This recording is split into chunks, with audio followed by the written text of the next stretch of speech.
Hey everybody, it's Mr. Stark here, and back by popular demand, I want to show you our new portable type units that we're going to be using hopefully in the new campuses to come at Porter and Chester.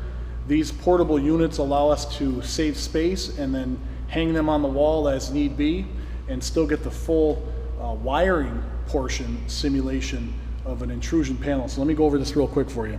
So what I built here is a self-contained intrusion system that all campuses should be making, and I'll go over the pieces and parts. Right here you've got a carrying handle, which is going to serve two functions. I'll show you that in a minute. At the top we have a 4-inch square going into an offset nipple, and this is already a hole that you knock out in the enclosure, so it's very easy to fabricate these two outer holes with offset nipples. It also allows the boxes to sit flush and flat on a table with the back box. And you've got a 2-inch piece of 1/2-inch EMT that separates the boxes. I used blank covers for this because they serve two purposes. One, we can put a bushing at the bottom of this and bring our zone wiring out and tie this onto the cover simply by loosening the 832s. Take the cover off, wire your wire and your end-of-the-line resistor, or you can put your end-of-the-line resistor in the box. It also works out nice because you can see that this is already a magnetic component and it sticks to the metal cover nicely. So even if you're walking around, this won't come off because it's magnetized. And I've got the stationary piece mounted with peanut screws. Real simple, real cheap, real effective. 4-inch square blank cover, and then we got a label for a window contact. Door contact is the same technology, really. This is drilled out with a unibit or vari-bit. It snaps in, and the wire leads for this door contact are actually in the box. So you take your cover off the same way you took the previous cover off, wire your end-of-the-line resistor and your wiring.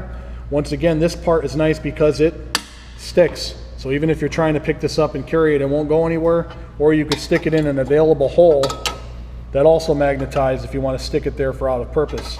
But when you want to actuate your zone, you just stick that over it. You want to initiate an alarm, you pull it off, and obviously there's a bit of magnetism there, so that'll stay too.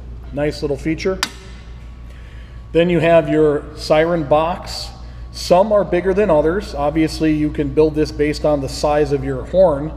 I just happen to have a smaller setup by Gemini. I had to fabricate the holes on the back of this to accommodate a single gang plastering, but once again, real easy to do. You draw out the back of the plastic plate and you're good to go. Glass break sensors, which we also cover.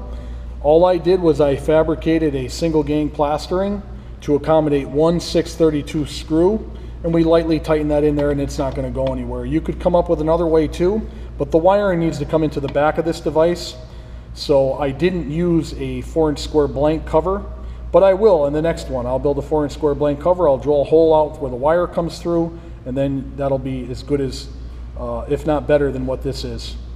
And then the passive infrared, we use these devices quite a bit. Same thing, I pre-tapped and drilled with 632s and 832s to a 4-inch square blank cover. Same thing, there's a hole in the bottom of this as they normally are. You can sneak your wire through, sneak it in through the hole under here where my label is, and then you're good to go. Obviously you could mount these any way you want. This is just tight and contained. I chose to mount the keypad on the front cover of this for two reasons. One, I didn't want it to be flip-flopping around anywhere. This seems like a nice stationary spot for it. And two, when you open this up, you'll notice that the wire harness that's already pre-made to this, that's what's nice about these units. This wire harness is already wired into this permanently, so you don't have to have the extra wear and tear on the device. I put heat shrink around this hole because it's too small to put a grommet, so I heat shrinked it just in case. The wireless or the antenna is also coming through that hole.